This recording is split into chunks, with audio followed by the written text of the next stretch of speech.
26কে 15 দিয়ে গুণ।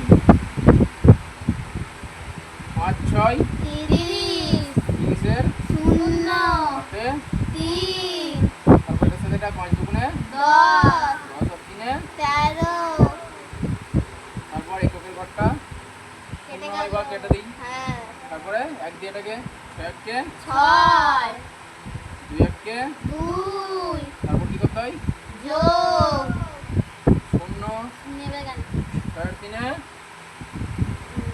9 2 আর একে 3 3। স্যার জানি এটা করলে হবে কিন্তু আমাদের তো এখন অনেক সময় বাঁচাতে হবে তার জন্য এটা তো আরো সহজ উপায় আছে সহজ উপায় করা আছে। এখানে 26 আছে এখানে 26 লিখে দিলাম এবারে 26 এর অর্ধেক করতে হবে 26 এর অর্ধেক 13 তাহলে 13 এখানে বসে গেল এবার এইটাকে যোগ করে দিতে হবে তাহলে 3 আর 3 আর 6 9 আর 1 আর 2 3 আর একটা শূন্য বসে গেল এই তো একই তো উত্তর বেরিয়ে গেল সহজে বাহ, তাহলে কি জানলাম যে 15 দিয়ে গুণ করা খুব সহজ।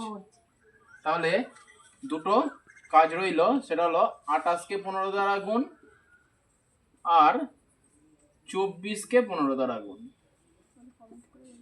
তাহলে এগুলো কমেন্টে জানাবেন যে এর উত্তর কত হবে। খুব সহজের মাধ্যমে যদি করা যায় সেইভাবে।